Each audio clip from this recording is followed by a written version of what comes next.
Howdy, folks. I'm Scott Perriman with the Porter Group. Thanks for tuning in. I have a thought-provoking topic I want to put on your radar as we head into prediction season, because this particular concept is going to play a major role in 2025 and in the years to come as we pay attention to supply and demand, affordability, and things of this nature. So the thought-provoking topic is the loosening grip of the lock-in effect. Let me cover for you what the lock-in effect is and remind you of what that means, but then also how, as we move out of our current interest rate and supply and demand circumstances, how this loosening grip of the lock-in effect might help buyers and sellers make decisions.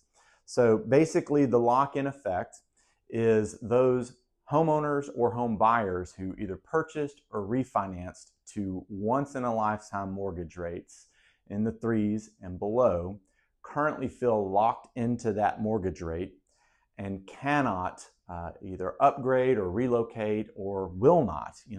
Some of them say, I'm never letting go of this interest rate and things like this. So here's the deal, is that those interest rates around 3% are so much lower than where we are today, around 7% on our 30-year fixed rate mortgage. That jump, almost doubling your interest rate, and what that does to a potential home buyer's affordability monthly is just untenable. And so we have what I think is a lot of pent-up demand that people who would otherwise enter the market if they could afford to upgrade or relocate like they want to, simply can't.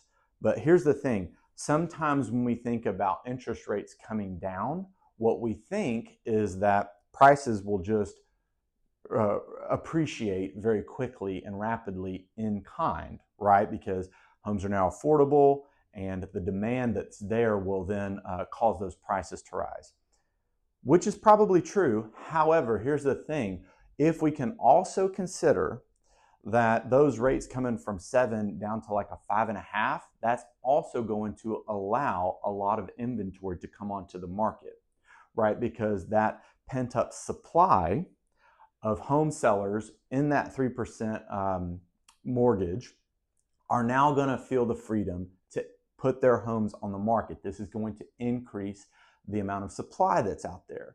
So our supply and demand will kind of balance a little bit if this concept is true. Now, I threw some numbers out there as to what I think might be possible. And this is just based on conversations that I have with clients that, listen, I've got 3% to go to 7%. I just can't afford it. I'm staying put.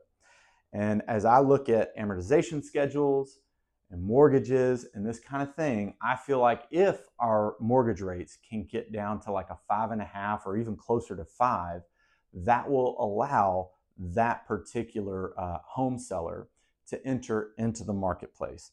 So that's different than saying I think mortgages will get there. All right. So all I'm talking about here is the potential that if those mortgage rates come down, don't automatically assume that prices are going to raise so rapidly that we're still going to be in a gridlock situation with our real estate market. So, thought-provoking topic. As those interest rates come down, will we have a softening grip of the lock-in effect? Will that create more supply out there that home sales can start to happen more frequently?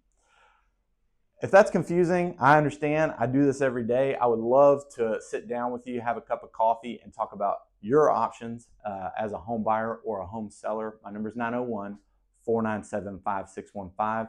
Again, it's Scott with the Porter Group. Thanks for tuning in.